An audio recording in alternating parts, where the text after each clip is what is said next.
Hello. Welcome to my seminar. Are you ready? You ready? Great. Cool. So, I spent all this time making this PowerPoint and didn't think about how I was actually going to present it. Hello. I'm Carter. I'm a Lord of the Rings guy on occasion on the internet. I'm a professional dungeon master, and I'm autistic. So anyways, I was researching the Lord of the Rings. I was reading into it because that's a special interest of mine. And I started to think about like the phrase Dark Lord, like capital D, capital L, Dark Lord. And I was like, where does that come from? Did Tolkien come up with that? Maybe. I don't know. Probably not. Maybe it was like Shakespeare, right? Sure. Could have been. He came up with most words. Wrong. Wrong. No. So actually, if you look at, I got graphics. So the phrase Dark Lord, capital D, capital L, substantially comes into the English language right there. Oh, you can't see because it's an LCD. What if you got is there like a stick or something you can use? Do we have a stick? I have the sword. It stretches.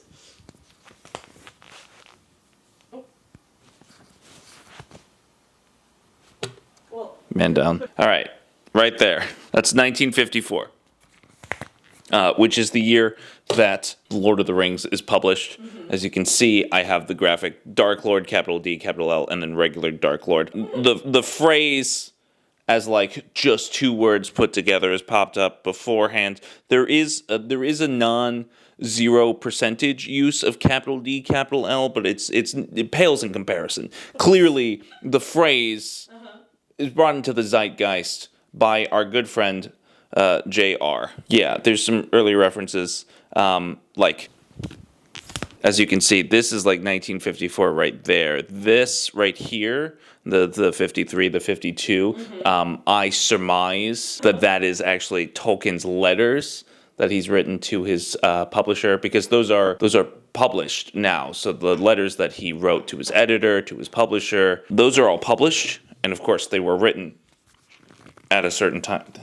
This is weird. They were written at a certain time before the publication. Retroactively, he used capital D, capital L. But doesn't matter. The whole reason I thought about this was if good old Johnny Ronnie Rule coined the phrase for Sauron, how come he's not the Dark Lord of Middle-earth? Sauron's mission statement. Be the second worst? He appears to be the embodiment of ultimate evil. You spend so much time with all these characters who are fighting, struggling to overcome what they and you, as a reader, perceive as ultimate evil. Only to find out, once you get to the appendices, that actually there's some guy, some cat named Morgoth, and he's the big bad, he's the devil, Sauron's just his little bitch. why is that? A good question. Okay, so here's the problem. We have this guy over here, this cat, that's Morgoth. His name is actually Melkor. He's known as Morgoth. And then, you know Sauron. Yeah. You know I know Sauron. You know his son. Here's a bunch of things that we know about Tolkien. He's Catholic. He loved old fairy tales. He loved his wife. He witnessed countless atrocities in World War I. He's also very Catholic. So, how come we have two Dark Lords? How does this all fit together, Carter? Great question. Actually, there's 4 Dark Lords. There's 4 Dark Lords. There aren't just the 2 of them, okay? So as I was getting into this, okay, so we get back here, right? Like this guy looks like the devil, right? But then this guy's the devil? Why is he's so Catholic, why are there 2 devils? Okay, so I was like, racking my brain. There's 4. That makes less sense. It does, and it doesn't, because you'll find out. Okay. Yeah. Okay, so here's the 4 of them. Arta's most wanted. We've got Melkor, also known as Morgoth. He's the OG. He's the first devil that Tolkien made. Okay. And then we have Tevildo. His name is, he's the Prince of Cats. That's his official title. He's a giant-ass evil cat with a fabulous gold collar. Then we have a guy named Thu, which may or may not be pronounced Sue, because Elvish, but he was made on a bet with C.S. Lewis, and then Sauron. Okay. Why is he the final boss of Etsy dropshipping? He made all the rings. He made all the rings and he sent them out and he claimed that they were made by someone else, but actually they were all made by him. Also, he does use slave labor. He does, yeah. So he'd have an Etsy store and it would go hard. He'd be like, look at all this bespoke iron work. It's evil. All right.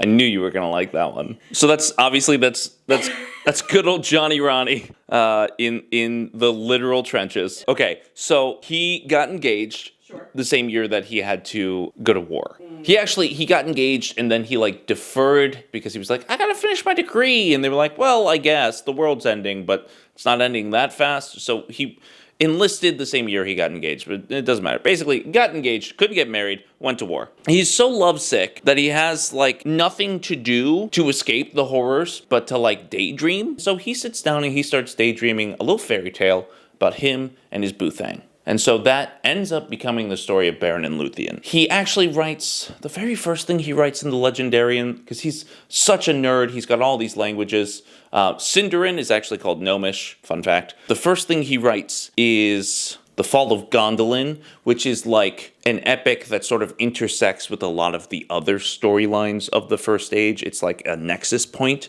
for a lot of those stories, including Beren and Luthien. But you need a bad guy if you're going to have a fairy story. So he basically made the devil this first time. He's not Lucifer. He is a Satan, though, because Tolkien is very adamant. He was like, this is not a direct allegory. There's like, I'm making my own thing. I'm trying to make an English mythology, but also like, this is my world belief and this is the truth. And like, there is no better example of evil than the ultimate evil.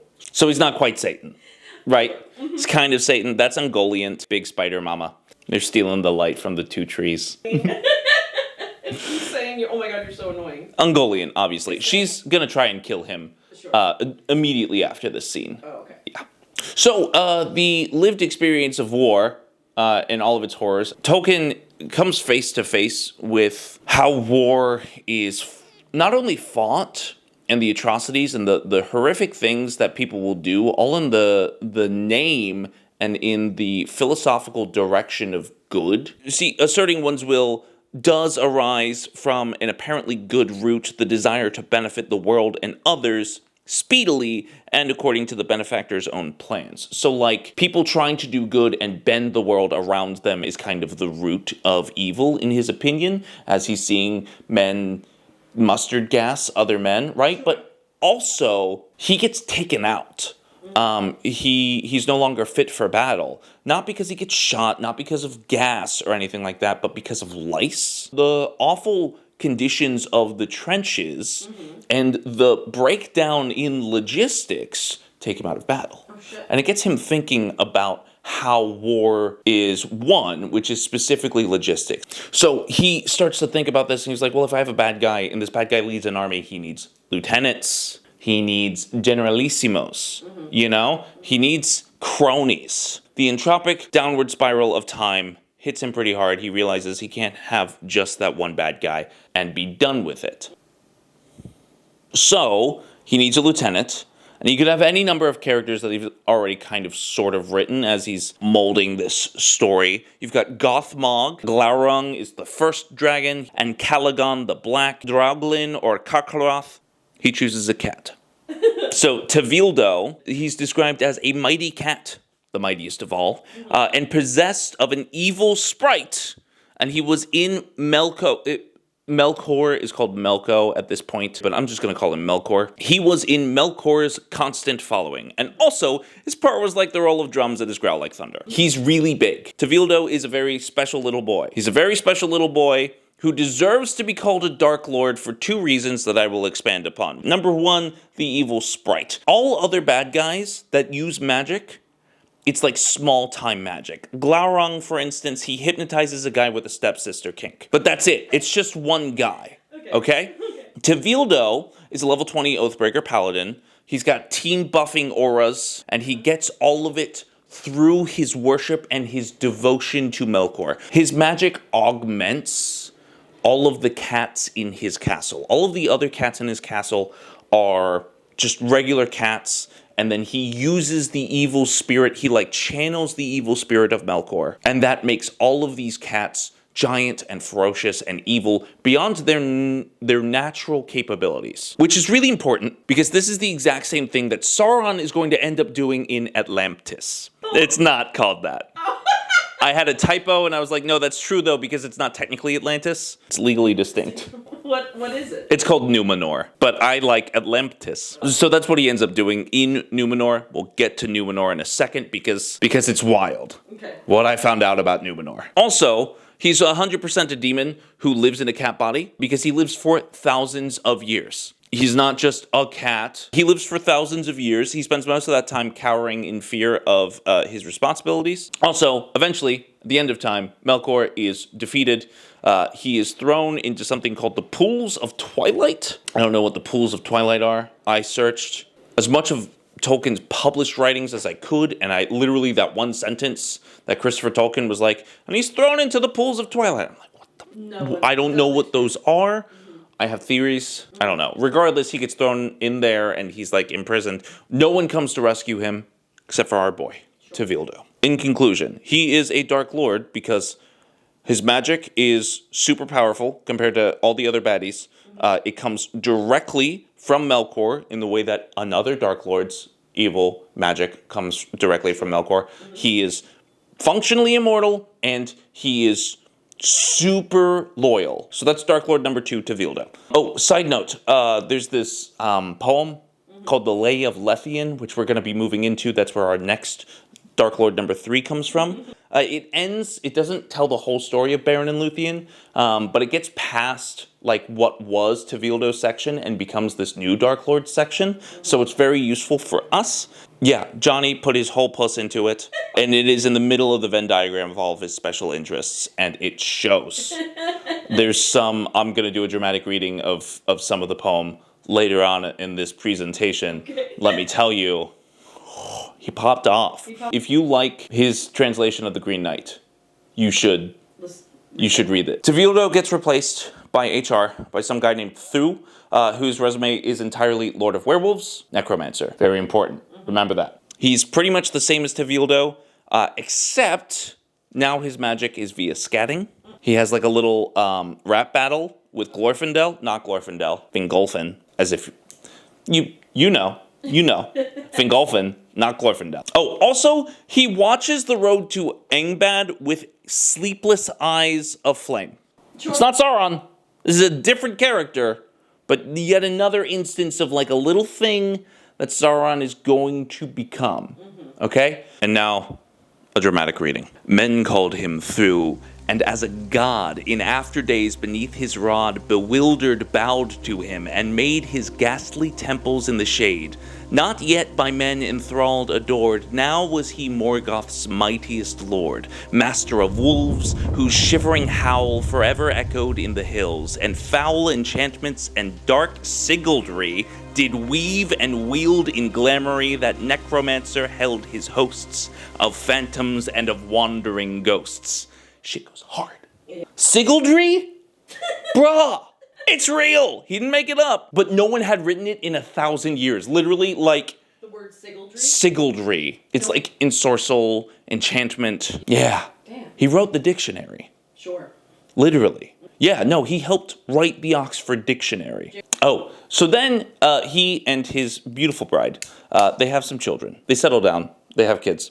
And those kids don't want to go to bed. So instead of grading papers, Jonald Ronald writes down the famous line, "In a hole in the ground, there lived a hobbit." He wrote this line down because he's been telling bedtime stories to his children in order to get them to go to bed. So since these bedtime stories weren't anything that were going to, dramatically affect his legacy, Jorts started plucking random names and characters from his own stories and other works abroad to drop into his Hobbit tales. So that's where we get Elrond. Like, Elrond was just like, he was like, I need an elf, Elrond. That's why all of the dwarves, Dwalin, Gloin, Thorin, all of them, they're all actually stolen directly from the Poetic Edda, which gave him a aneurysm after this book became wildly popular, because then he needed a sequel, and he was like, why are the dwarves written in Anglo-Saxon? Why do the dwarves, who I've decided have a Semitic language that I've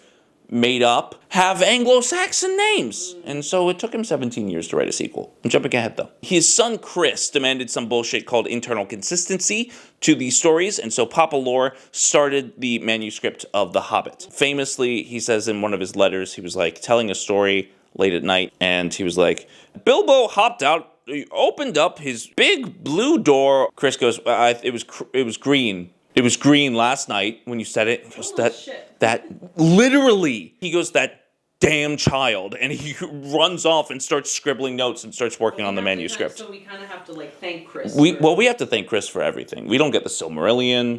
We don't get anything after The Lord of the Rings if it weren't for Chris. And honestly, we wouldn't get The Lord of the Rings or The Hobbit if it weren't for Chris. So that kid being a little shit, being like, actually, Dad, is why we have this entire canon. So he peppered in some references to his personal mythology to sort of age the world and make it seem like it had this depth to it, because he was like, I got this whole thing over here, it's just for my kids, whatever. And then he needed a reason for the wizard that could solve literally any problem to f*** off so that the main characters of this story could grow and develop and be challenged. And he was like, wait, I had a character who I said was a necromancer who literally just turned into a vampire and flew away off screen. He could technically still be out there. We'll say he's come back. And the wizard has to go deal with him. And so he can't help with the dragon Smaug anymore. Actually, he's got to go deal with that necromancer. Bummer, Bilbo. Figure it out yourself. This won't come back to haunt me. So here's a quote of his from one of his letters to his publisher. He says, the magic ring was the one obvious thing in The Hobbit that could be connected with my mythology. To be the burden of a large story, it had to be of supreme importance. I then linked it with the originally quite casual reference to the necromancer. So the necromancer was not a character created in service of the ring, right? The ring is decided to be the main thing, and then the necromancer is attached to it. That's very important, because that's Thu at the beginning of this 17-year process. However, he doesn't quite like Thu as a character, so he wants something else. So he spends almost 20 years trying to figure out how to retcon all of his, like, random decisions that he made story-wise for a children's book into his larger mythology and trying to make it work. Also, readers won't shut up about this stupid necromancer. They keep on writing him and being like, I want to find out more. What's the necromancer like? And so he decides, fine, okay, I'll put the necromancer in. And that's why the book is A, so long, and B, so much darker than the last time. He was like, I'm supposed to write a children's story, but you guys keep asking about the necromancer, and I'm going to get real weird with it. There is some debate or belief that Thu is just an early version of the name of Sauron. I propose no. For this reason. This is my interpretation. While he was throwing everything together, John, we're good friends now, threw in a half-baked time travel novel that he made on a dare. It was called The Last Road. C.S. Lewis was like, we should do time travel. I dare you to write a book, and I'm going to write a book too, and it's got to be about time travel, and I definitely already have an idea, but you got to do it too. I dare you. And so he's like, okay, great.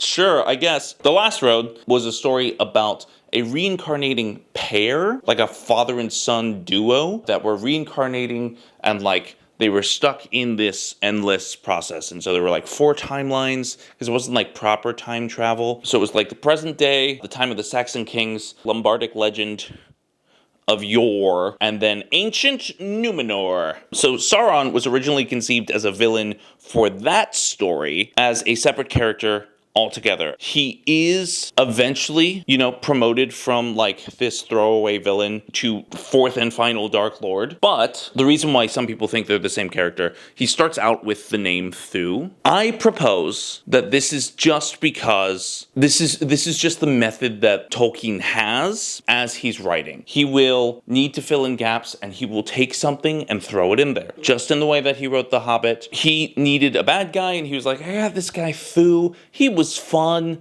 I wrote a bunch of cool rhymes about him, and that never got published, so let's throw Thu in here. But as this story develops, the story of Numenor, it becomes something else entirely, and so Thu morphs into Sauron, okay? Then he adds in this idea of rings and the rings of power, which is not connected to the One Ring, but he was like Annatar, the Lord of Gifts. He was like a demon who could look angelic. He was a craftsman. He made these beautiful magical rings. So that is a separate character. Thu is a werewolf necromancer. Sauron is a pretty boy playboy. They're different. But because he has that sort of like origin story, by the time he is eventually thrown back into the Lord of the Rings, he absorbs a lot of that history from the character that he evolved out of. In my tale, we were to come at last to Amandil and Elendil, leaders of the loyal party in Numenor, when it fell under the domination of Sauron. Elendil, our friend, was the founder of the exiled kingdoms of Arnor and Gondor. I found my real interest was only in the upper end, the Akalabeth, or Atlantiae, downfall in Namandarian and Quenya, which I think is eventually called Numenorian. So I brought all the stuff I had written on the originally unrelated legends of Numenor into relation with the main mythology. That's the nail in the coffin. That's the crux of my argument. Originally unrelated legends. So he made a shitpost, and then it ended up in his entire legacy. Junior Raken Riesberger Tolkien. That's his full name. So in conclusion, there are 4 Dark Lords. There is Melkor. There is the pet black cat wizard, Tevildo. There is Thu, who was transformed into a vampire and scurried off into the recesses of Tolkien's imagination, where he kind of comes back and then evolves into the Dark Lord that started it all, Sauron. First conceived as a villain in an abandoned time travel novel that was written on a dare made by C.S. Lewis. Moral of the story, like, subscribe, write down all of your weird little ideas, because you might need to steal from yourself in a couple decades. That's my bibliography. Those are all of my sources. Wow. Even sourcing. That's all, folks. Yay, good job! Thank you. Yay! Thank you. That was great, baby.